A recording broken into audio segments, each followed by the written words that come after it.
Olá, muito boa tarde a você. Chegamos, seja bem-vindo, seja muito bem-vinda. Está no ar, pauta aberta desta quarta-feira. Eu sou o Dilon Araújo, esse é o seu Noticiário da Tarde aqui na TV Evangelizar. A você sempre ligadinho com a gente, muito obrigado pelo carinho da sua companhia. Vamos juntos a partir de agora com os nossos destaques do jornal de hoje. As mudanças na educação do ensino médio em xeque. Proposta do MEC, que quer aumentar a carga horária, é motivo de resistência nos estados. E as secretarias de educação de todo o país já pediram adiamento para que a implantação do novo ensino passe a valer apenas a partir de 2025. Os criminosos na mira. A partir de setembro, as autoridades do país, por motivos de segurança ao sistema, terão acesso às chaves Pix e a outros dados cadastrais de usuários considerados suspeitos ou sob investigação que utilizam o serviço de transferência bancária. Polícia Federal abre investigação para saber se houve sabotagem no apagão do dia 15 de agosto, que deixou às escuras e fora de serviço boa parte do país.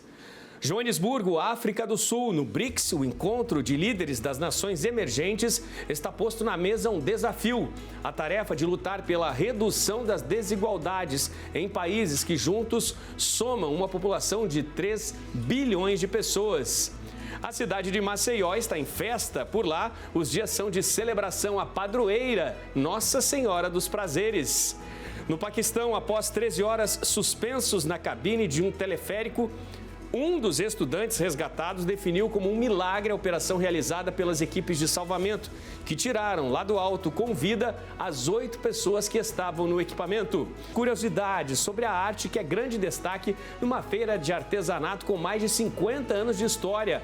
É a feirinha do Largo da Ordem, palco de artistas, ponto de encontro de visitantes e turistas de todos os lugares aos domingos. Um patrimônio hoje em Curitiba.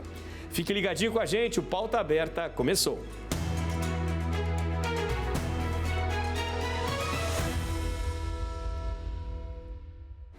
Secretarias estaduais de ensino pedem ao Ministério da Educação que mude os planos e adiem para 2025 a implantação do novo ensino médio do país.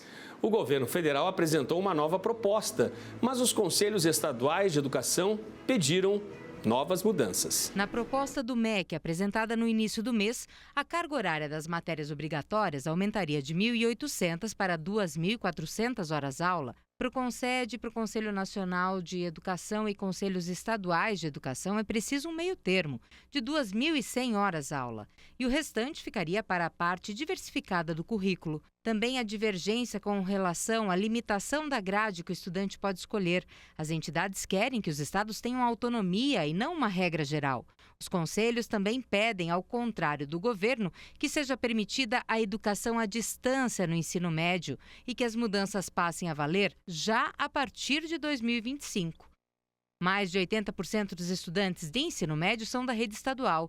E desde o mês de abril, o calendário da reforma do ensino médio está suspenso pelo MEC. Na próxima segunda-feira, dia 28 de agosto, técnicos do Ministério e das entidades devem se reunir novamente para analisar ponto a ponto cada proposta. E vem aí mudanças no Pix, já autorizadas pelo Banco Central. Agora, as autoridades vão poder consultar dados de usuários do sistema que estejam sob investigação. A medida vale a partir de 1º de setembro e pretende aumentar toda a segurança para os usuários do Pix. O Banco Central quer aumentar a segurança do Pix, uma das transações financeiras que tem movimentado bilhões de reais desde que foi criada. Para isso, anunciou hoje que vai dar acesso livre a dados cadastrais de usuários da plataforma por meio das chaves utilizadas, considerados suspeitos ou sob investigação. O projeto vale para as polícias, os ministérios e demais órgãos públicos que tenham atribuições legais ou que estejam apurando irregularidades. Dessa forma, os agentes vão poder acessar diretamente dados cadastrais de pessoas que estejam sendo investigadas. Segundo o Banco Central, as autoridades vão ter acesso apenas a dados cadastrais ligados à chave Pix, sem comprometer a lei de sigilo bancário, sem representar qualquer interferência do poder público na privacidade da população. Entre as informações que poderão ser fornecidas estão nome, CPF, CNPJ, chaves Pix cadastradas, instituições financeiras, números das agências e das contas. Em nota, o Banco Central afirmou que o objetivo é facilitar a identificação e eventual responsabilização de usuários que utilizam o Pix para cometer crimes. A medida passa a valer a partir do dia 1º de setembro. A Polícia Federal vai investigar as razões do apagão que deixou às escuras quase todo o país no dia 15 de agosto. A investigação quer saber se houve falha técnica ou humana. A causa do apagão elétrico de 15 de agosto ainda é um mistério.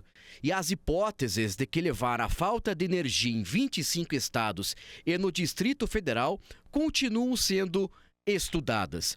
Entre as suposições levantadas, há a possibilidade de um ato criminoso. Na tentativa de solucionar o caso, a Polícia Federal abriu uma investigação sigilosa sobre o apagão. Os investigadores querem chegar às causas da pane nos sistemas de energia.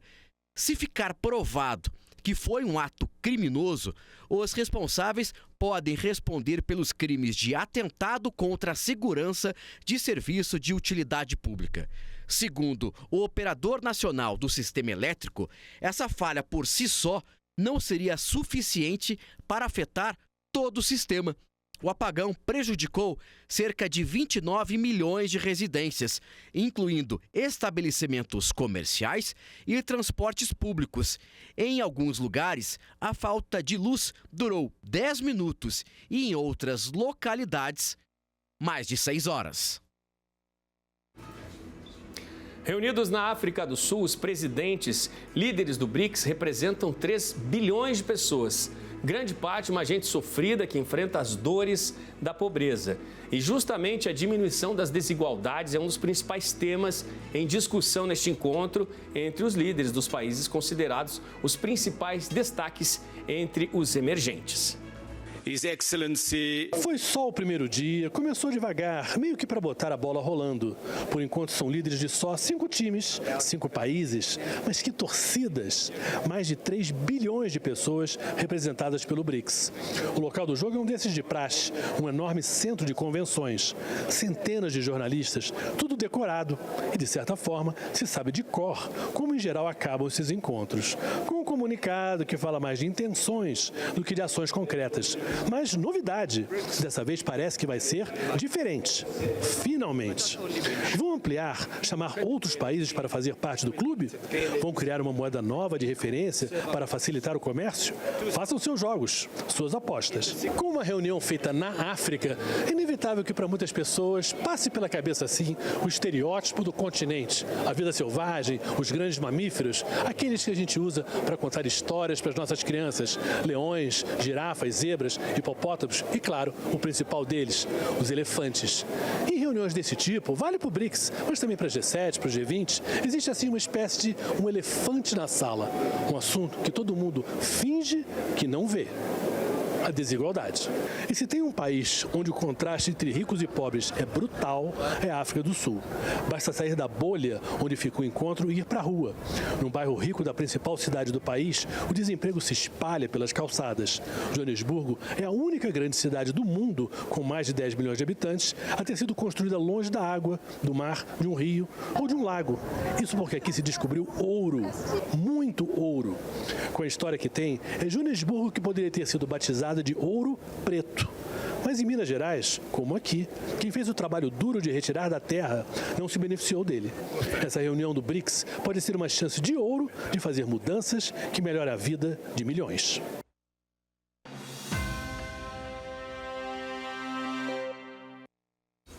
Desde o início do mês de agosto, o apresentador Faustão está internado. O Brasil, em silêncio, vem acompanhando as notícias que recentemente deram destaque ao quadro clínico dele, que está internado em São Paulo. A gente acompanhou, principalmente nas redes sociais, várias manifestações de artistas, políticos e outras celebridades na torcida por Faustão após este agravamento do quadro clínico. Agora, o apresentador, com milhões de fãs em todo o Brasil, precisa com urgência fazer um transplante de coração.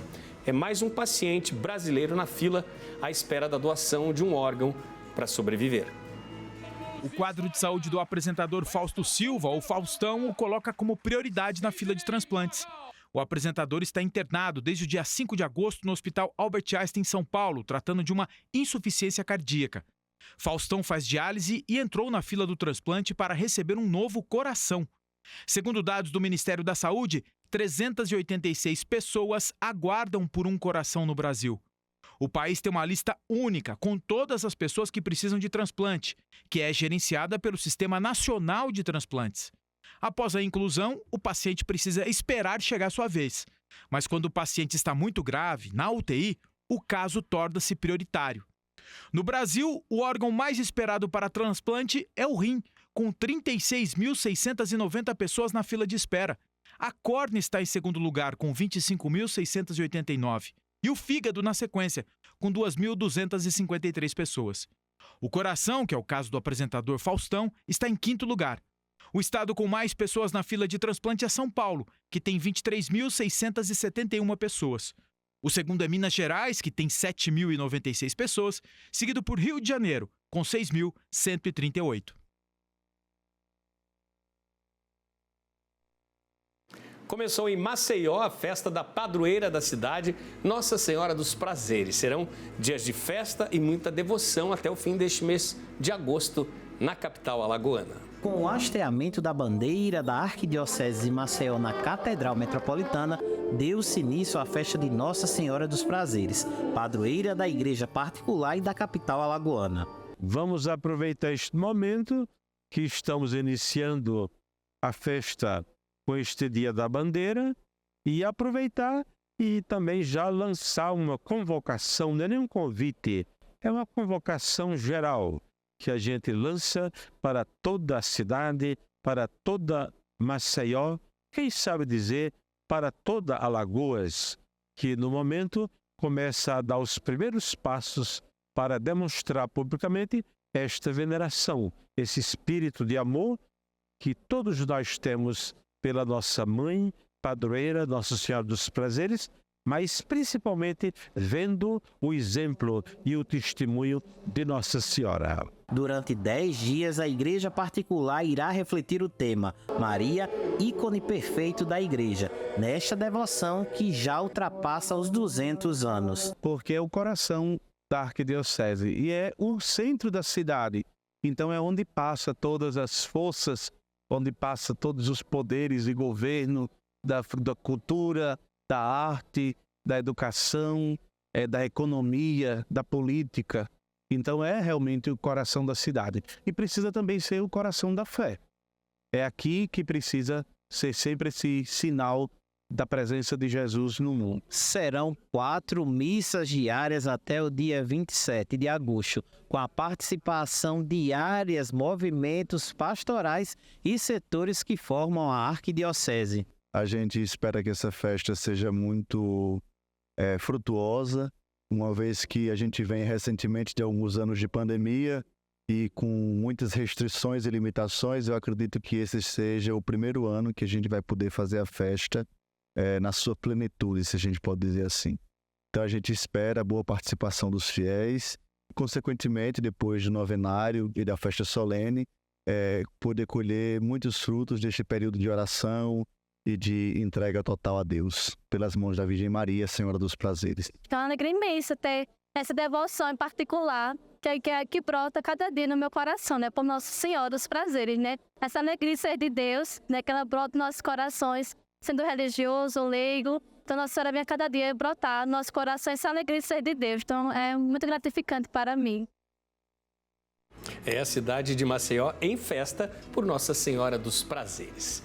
Vamos para o intervalo agora, gente. No próximo bloco, numa missão histórica, nesta quarta-feira, 23 de agosto, a Índia tornou-se o primeiro país a pousar no Polo Sul e inexplorado da Lua. Você vai ver também um dos estudantes resgatados no Paquistão após ficar 13 horas suspenso nas alturas com o rompimento do cabo que sustentava um teleférico, definiu como milagrosa a operação que salvou as vidas das 8 pessoas que estavam no equipamento. E você vai conhecer também as histórias de uma feira de artesanato que virou até patrimônio imaterial em Curitiba. O intervalo é rapidinho e a gente volta já.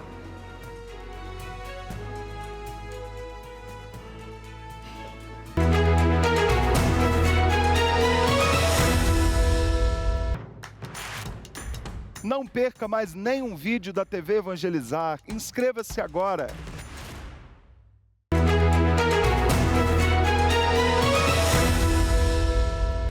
Pauta Aberta está de volta para este segundo bloco, são 4h41 da tarde, agora estamos ao vivo para todo o país, a você de casa, sempre ligadinho aqui com a gente na TV Evangelizar, muito obrigado pela sua companhia.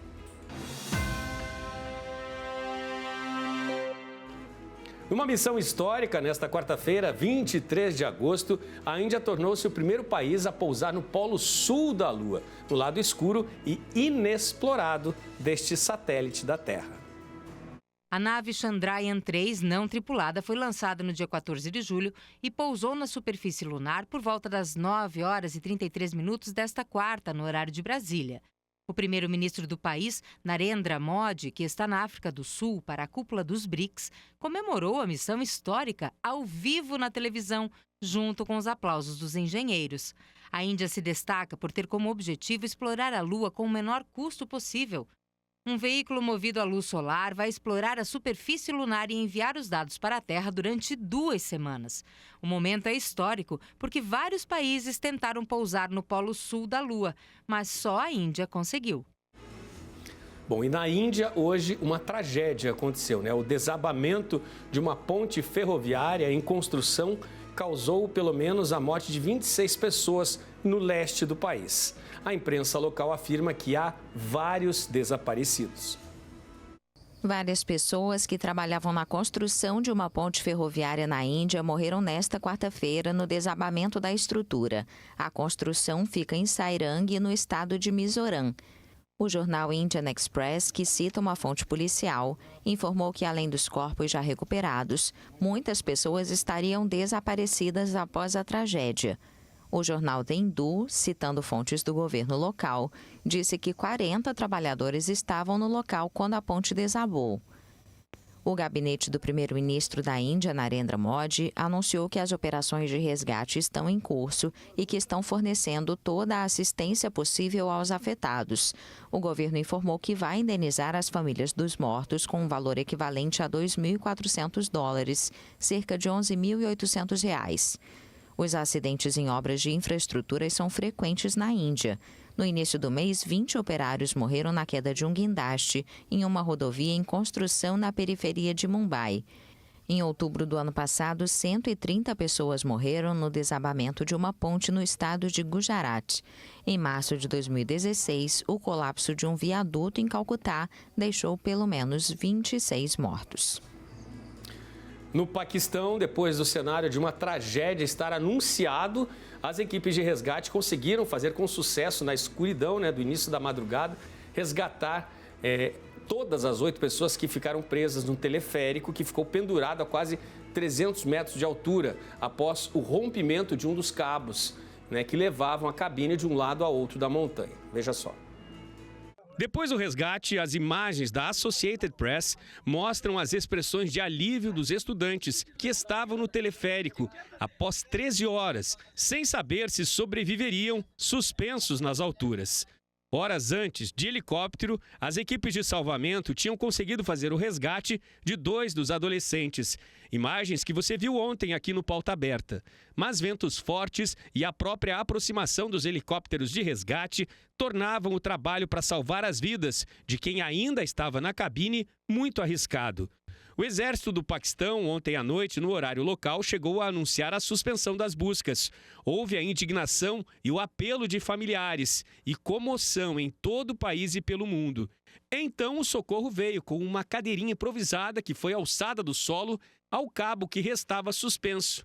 Então, as vítimas foram retiradas lá do alto. Este estudante explica que todos passaram o dia com medo. Ele afirmou ainda que o resgate foi como um milagre, após um dia inteiro de desespero. O estudante ainda explica que estava indo para a escola pegar os resultados de uma prova. Estes cabos rompidos, que sustentavam o teleférico mostrados na escuridão, são um pouco do que restou após o acidente e revelam como a estrutura era precária para sustentar um equipamento usado praticamente o dia todo, no vai e vem, principalmente de professores e estudantes a caminho da escola. Um milagre mesmo, e que bom, né? Que todos foram resgatados com vida, depois desse enorme susto ocorrido no Paquistão.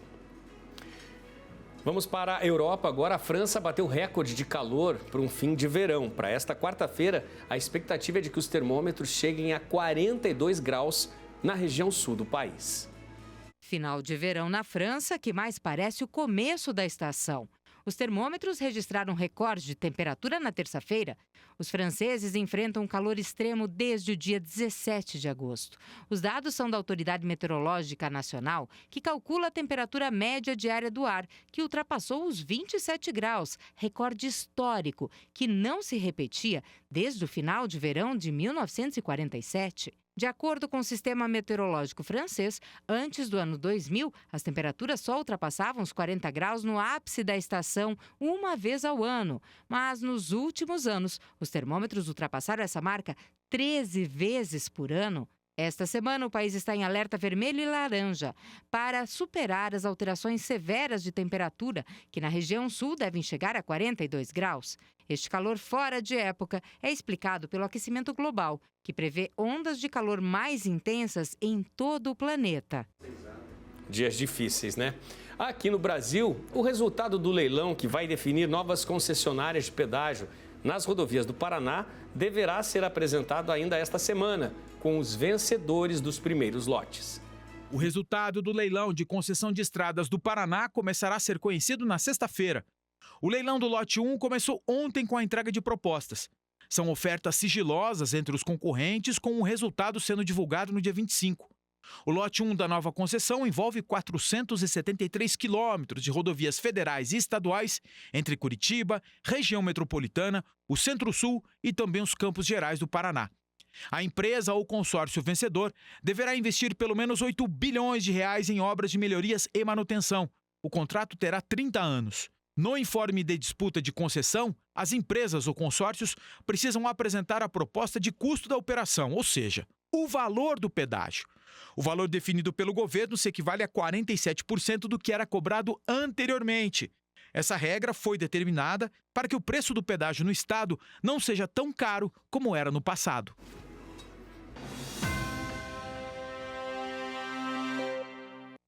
E hoje tem mais brasileiros em campo pela Libertadores e pela Sul-Americana. São grandes jogos de mais uma noite de decisões. Pela Libertadores, às 9h30 da noite, no interior da Colômbia, o Palmeiras faz o jogo de ida contra o Deportivo Pereira, time que está estreando e muito bem nesta Libertadores. Nas oitavas, o Pereira despachou o Independiente del Valle, atual campeão da Copa Sul-Americana, e que era favorito à vaga nas quartas.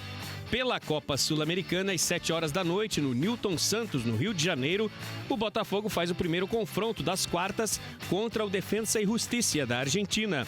Defensa y Justicia, que nas oitavas, com 2 vitórias, despachou o Emelec do Equador. Uma feira de histórias.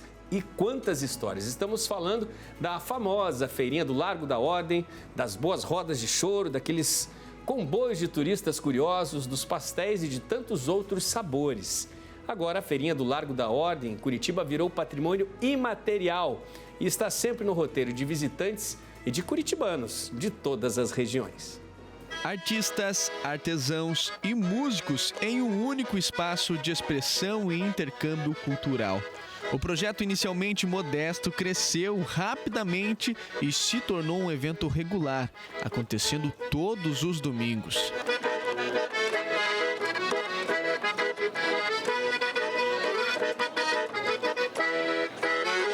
A história, que começou em 1971, hoje é reconhecida como Patrimônio Imaterial de Curitiba. Ao todo, são mais de 1.300 boxes preparados para receber mais de 20 mil pessoas no dia da feira.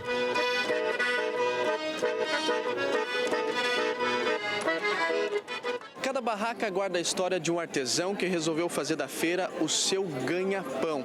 O seu Wilson foi um dos primeiros vendedores da feirinha. Nós começamos o Largo da Ordem em menos de 20 pessoas. Tivemos uma primeira experiência no domingo, ao lado do Bebedouro, retornou depois nos anos 73, 72, aqui no Largo. Para ele, a feira é uma joia de Curitiba e se emociona quando fala dela.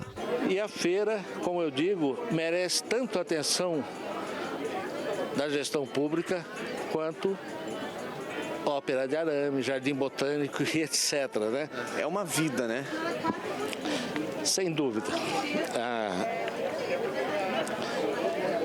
O artesanato, para mim, foi um projeto de vida. Né? Então não tem como não sentir. Né? Ao longo dos anos, a feira desempenhou um papel importante no apoio à economia local.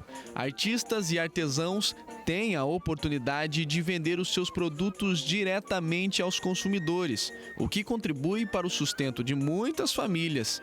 Esse é o caso da dona Yara, há 32 anos na feira.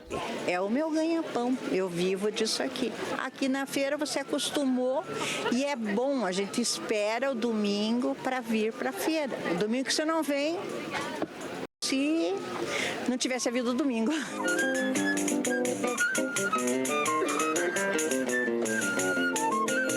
A Feira do Largo da Ordem em Curitiba, em 5 décadas, conquistou o coração do curitibano e também dos turistas.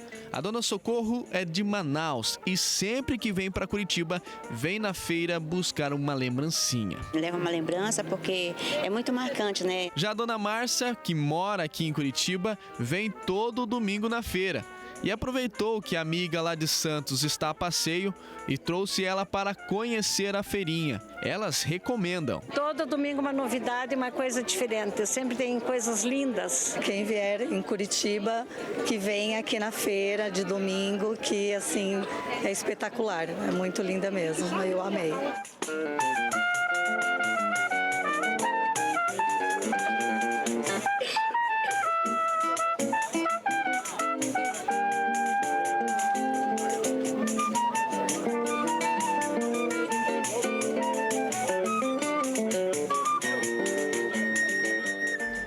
Feirinha do Largo da Ordem, palco de expressão das mais diferentes formas de arte, hoje patrimônio imaterial de Curitiba, palco para tantos artistas e um lugar, como vocês acabaram de ver na reportagem, de muitas emoções. Gente, Pauta Aberta desta quarta está terminando, muito obrigado pela sua companhia, excelente fim de tarde para você e até amanhã.